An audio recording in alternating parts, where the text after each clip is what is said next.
Thank you for joining in today, and I'm back with a, actually this one's a little bit different for me today. I am doing an update on a bunch of things that I have purchased over, I'd say within the past year or so. And these, some were from Amazon, some were from various art websites. But again, I'm going to do, a lot of people do reviews, you know, myself included, but nobody really does like updated videos. So that's what this one is going to be. And like I said, these are products that I have been using for quite some time. So I'm going to give you an update on everything. These Crayola markers, I did a review on. These, the colors are really nice. They're bright and vivid. The only thing, and again with these, and I said it before in my video, these things leak like crazy. You could even still see it like here in the caps and everything.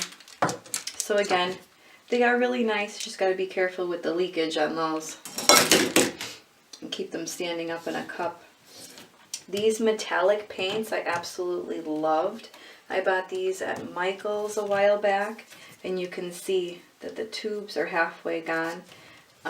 And again, I think there was like, I don't remember exactly, 10 or 12 colors, and this is all that I have left.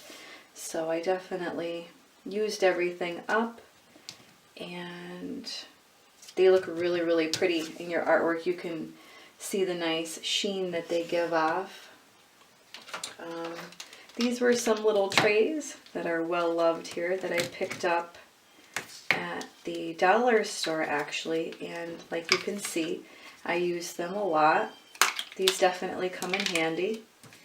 Obviously that's for my acrylic paint, but you can use them for watercolor as well.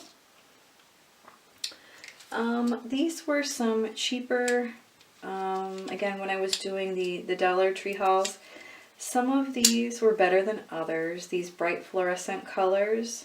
There's some, a little bit of like a bright orangey pink there. This one's a little bit more reddish. This one's a little bit brighter pink. These weren't that bad. The yellow and the green, I think I did get rid of because you really couldn't see them at all. And the blue was very, very light.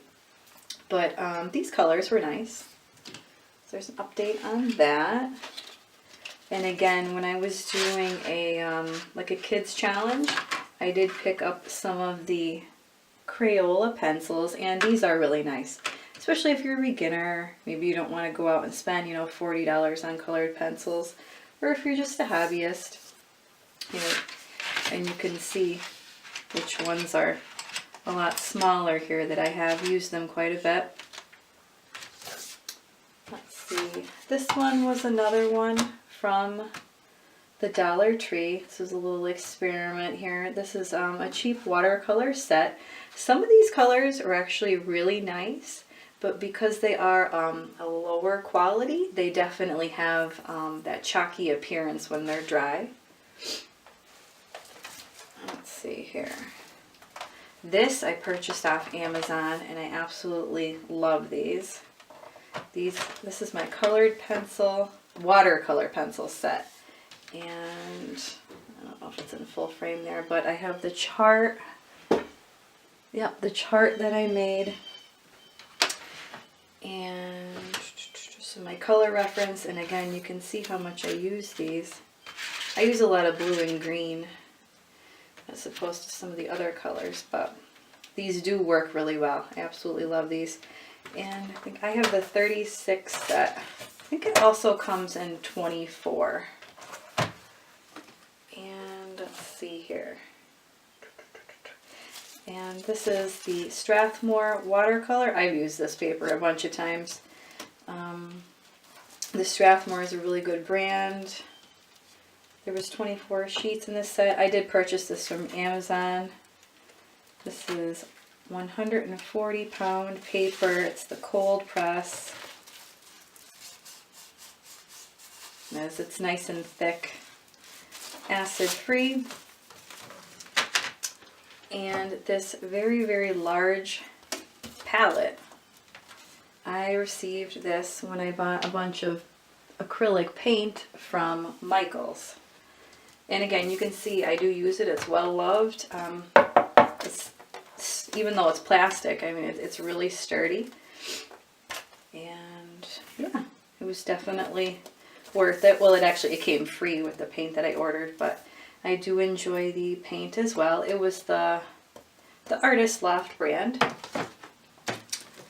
So that was my update here. And I actually have so many different things that I'm going to break this into 2 different videos because I have just a lot of stuff that I was giving updates on. This I bought off Amazon. This is a Liquitex gloss gel. I use this for a variety of things. This is a little bit more on the expensive side, but it lasts a long time. You know, it's a decent sized jar, and it's there is a smell to it, I will say that, but I mean, as an artist, I mean, you run into that with some of these products. Yep, you can see it almost looks like glue in there, but you use a very small amount, is what I was going to say. So it lasts a really long time. And that's it for this one. And again, I am going to break it apart here and show a bunch more products in the part 2, so you can stay tuned for the second part. And thank you so much for watching. I hope you enjoyed this update, and don't forget to like the video and subscribe.